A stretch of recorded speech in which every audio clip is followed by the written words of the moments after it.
In the year 1760, the Collins family leaves Liverpool and sails to Maine in New England to expand the family empire. They start an incredibly successful fishing business that allows them to establish the town of Collinsport and their own grand estate, Collinwood. Even if their money grows, the owner makes sure that his son, Barnabas Collins, is raised knowing that family always comes first. 15 years later, Barnabas has an affair with one of the family's servants, Angelique, who is secretly a witch. When she asks him for his love and not just his body, Barnabas tells her he doesn't feel that way about her, so as revenge, she casts a spell to kill his parents. Barnabas suspects something dark caused such an accident, so he starts to investigate the dark arts while he begins a relationship with Josette Dupré. Angelique overhears them declaring their love for each other and gets jealous, so she uses her magic again to make Josette jump off a cliff. Unable to save her in time, Barnabas jumps after her, but unlike Josette, he does survive the fall because Angelique has cursed him to become a vampire so that his suffering would never end. Then she gathers an angry mob of townspeople, turns them against Barnabas by pointing out he's a monster, and together they all catch him and lock him inside a coffin that they then bury in the forest. Years later, in 1972, Victoria Winters is on a train ride to Collinsport because she's seen an ad from the Collins family looking for a governess. Victoria isn't her real name, but she's running away from home and doesn't want people to know their real identity, so chooses Victoria from a poster on the train. When she arrives at the estate, she's received by Willie Loomis, the caretaker, who explains that the mansion, which isn't in a good condition nowadays, should have service of 100 servants, but it's just him and Mrs. Johnson. At that moment, Elizabeth Collins Stoddard, the family matriarch, shows up and speaks privately with Victoria to explain the job to her. After mentioning that it's just 7 people in the house including the employees and that there are areas of the mansion they don't even use anymore, Elizabeth asks her some questions that Victoria answers with a healthy amount of sass, which Elizabeth appreciates and makes her accept hiring her. Later at dinner, Victoria meets the rest of the family. There is Elizabeth's brother Roger Collins, who is a loafer, Elizabeth's teen daughter Carolyn Stoddard, who is going through a rebellious phase, Roger's son David Collins, who isn't doing well since his mother died when he was 5 and thinks he can see her ghost, and Dr. Julia Hoffman, a psychiatrist hired to deal with David's issues but spends most of her time drunk. Victoria sympathizes with David and tells him she believes in ghosts too, which Elizabeth doesn't take well. Moments later, when Victoria is getting ready for bed, she sees Josette's ghost in the hallway. She tells her he's coming before going to the foyer and circling the chandelier a couple of times, and after repeating he's coming, she falls the same way she did that day on the cliff and disappears. Meanwhile, in the forest, a construction crew building a McDonald's is doing some digging and finds Barnabas' coffin. They open it to see what is inside, and now that he is free, Barnabas proceeds to feed on every single worker, apologizing for his decades-old hunger. Afterward, he makes his way to the mansion on foot, observing and getting confused by all the technology and modern clothing on the way while covered in blood. When he makes it to the estate, he finds Willie in the garden and hypnotizes him with his vampire powers to give him the information he needs. He also asks him to clean him up before taking him inside. While trying to introduce himself to the children, Elizabeth interrupts him and asks him to talk in private, expressing her suspicions of his identity and saying all the magical myths surrounding the family are just fairy tales. Barnabas proves he's telling the truth by opening a secret room not even Elizabeth knew about, and promises to bring back the family's glory with all hidden treasure from that room. Elizabeth agrees to accept him back in the family but under one condition: he mustn't tell anyone that he's a vampire. The next day during breakfast, she introduces him to the others as Barnabas III, a distant relative from England. The family begins talking business and they explain to Barnabas that the Collins fishing empire is gone. Now the entire area is ruled by Angel Bay Seafood. At that moment, Victoria enters the room, and Barnabas can't help flirting with her because she looks so much like Josette. Back in town, Angelique is still alive under the name Angie Bouchard, and she is now the powerful founder and CEO of Angel Bay Seafood. When her employees tell her about the accident in the forest, she goes there to see it with her own eyes and is shocked to find the open coffin. Not wasting any time, she quickly drives to Collinwood, where she exchanges some insults with Elizabeth before Barnabas takes her away to talk in private. As soon as he closes the door behind him, Angelique kisses him then tells him Collinsport is now her Angel Bay, thanks to the fishing business she started on purpose to ruin the Collins. The townspeople respect her as their leader while they've forgotten all about him, so nobody is going to believe him anyway. After Angelique leaves, Barnabas expresses his worries to Elizabeth, who reminds him that no matter what happened to him in the past, he always fought on with such a determination that they had to put him away in a box. His family needs him now, so he should fight on in the present too. Inspired by her words, Barnabas begins putting all his energy into bringing glory back to the Collins. By selling some of the treasure from the hidden room, he hires dozens of people to renovate the mansion and rebuild their fishing company.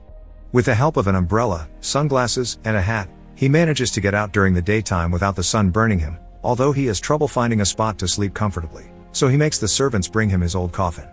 When the company begins running smoothly, Barnabas hires fishermen by hypnotizing the captains working for Angelique and making them change sides. In his free time, he continues to learn about technology and spends time with Victoria. One evening, after Roger sees him get out of the secret room with treasure in his hands, Barnabas is found by Julia, who thinks he acts very weird and invites him to her office. She hypnotizes him and gets him to confess his secret, so she leaves him behind to go yell at Elizabeth for having kept it from them. Elizabeth convinces her not to go to the police when she points out that Julia should be fascinated by him, and she is, so she wants him to stay and learn more about him. Sometime later, Barnabas asks Carolyn for advice on how to court modern women. Carolyn tells him he needs to drop all the old-timey attitude and hang out with cool people, so Barnabas ends up in a hippie circle, sharing stories while smoking in the forest. After the girls teach him that women want love and not money, Barnabas kills them all in order to feed himself.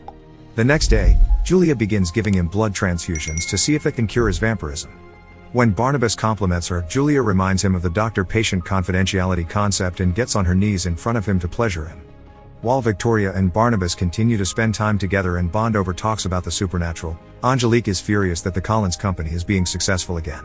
The board members don't understand what the big deal is because Angel Bay still reigns over 95% of the nets, but Angelique explains it's a matter of pride and carrying on what her grandmother started, a way to destroy the Collins family. She calls for Barnabas to have a meeting and offer him the opportunity to sell his company to hers, but he refuses. Angelique reminds him she only wants his love and threatens to kill Victoria if he doesn't give it to her. Barnabas gives in and makes love to her all over the office, destroying most of it as they go. After they're done, he realizes it was a mistake and tells her he can't be with her, so Angelique promises to destroy him. Barnabas continues to see Julia for blood transfusions while Victoria begins having dreams of the time she saw Josette's ghost as a child and her parents sent her to an asylum for it. When she wakes up, she finds Josette's ghost visiting her again, asking for her help before disappearing. In the morning while having breakfast, Barnabas announces he wants to throw a ball for the whole town to remind them which is the ruling family here. Carolyn explains to him that nowadays people throw happenings, not balls, and gives him some tips about modern parties. When the night of the ball comes, she discovers he hadn't been joking when he said he would get anything she mentions, and now Alice Cooper is playing live at their party. Since he isn't a fan of the music, Barnabas leaves to take a walk around the house and finds David taking care of the coach room instead of the employee, because his dad has asked him to take over for a moment and not let anyone get inside. Barnabas sends him away and climbs the outside wall to peek through the window, finding Roger being intimate with the employee and stealing wallets from people's coats. Afterward, he meets with Veronica on a balcony, where she tells him she knows about his feelings for her. She feels like she can tell him anything and that she's known him forever, and confesses she's always felt something pulling her to Collinswood. When he tries to kiss her, she unconsciously pulls back because this is the first time someone she loves her back, and begins telling him her story. Victoria spent many years in the asylum, with only doctors in Josette's ghost as company, and she's been put through dozens of painful treatments to fix her. But she never gave up her will, and one day she managed to escape through a window. While searching for somewhere to go, Josette pointed at the governess ad in the newspaper, and she knew what she had to do. She feels at home at Collinswood and she's developed feelings for Barnabas too, which she expresses by finally kissing him. This is seen by Angelique, who just arrived at the party, and now she's furious. The next day, Barnabas goes to see Julia to double the efforts on making him human so he can be with Victoria, only to find her transfusing his vampire blood into her body.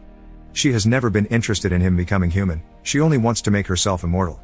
As punishment for breaking the family's trust, she bites her and kills her, not noticing her fangs growing. Then he asks Willie to take him on the boat to the middle of the sea to drop her body there with a brick.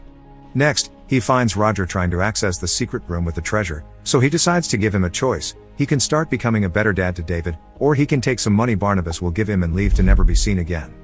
Roger chooses the money and leaves the estate, destroying David's heart.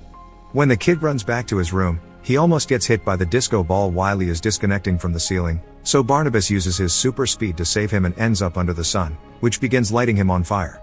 Now the whole family knows his secret, and David and Victoria run away from him in disgust. Getting desperate, Barnabas goes to see Angelique, who refuses to remove the curse and gets him to admit he killed Julia. She then makes a proposal. They can rule the fishing empire together as partners and lovers, or she'll put him back in the box. Barnabas tells her to go to hell and tries to leave, but her employees are waiting on the other side of the door with a coffin that Angelique pushes him into. After closing it with chains, they put it in a van and drive to the cemetery, but only after Angelique uses a spell to make the Collins Company building explode. The coffin is abandoned in a mausoleum, only to be found by David some moments later, who learned about Barnabas being in danger because the ghost of his mother told him. Back in town, people are watching how the police and the firemen are taking care of the fire. Angelique shows up and plays a recording of Barnabas admitting he killed Julia, using it to rally the town against the Collins. The angry mob, together with the cops and Angelique, arrive at Collinswood right after Barnabas gets there too, and he's willing to confess if they don't do anything to his family but take Angelique with him as well. The sheriff tries to shoot Barnabas, but obviously it does nothing to him, so he proceeds to bite Angelique and make her skin crack in order to show she's a monster too.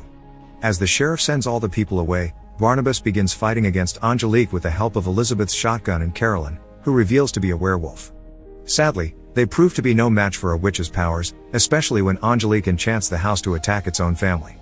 As she tortures them, she confesses she was the one that killed Barnabas' parents, David's mother, and also sent a werewolf to bite Carolyn in her crib, because she's always been the curse behind the family misery. David shows up then and sends his mother's ghost against Angelique, throwing her across the room and making her crash against the chandelier, which drops to the floor and kills her. As the family flees the house, which is now on fire, Barnabas gives Angelique a last goodbye, and the witch dies after ripping her heart out of her chest and giving it to him, but it only becomes dust. Barnabas can't find Victoria anywhere, and David's mom tells them she's at the cliff. As the family watches the house crumble, Barnabas races to stop Victoria from jumping, but she doesn't listen to him. She's just a human that lives in the light while Barnabas will live in the shadows forever, so they can't be together.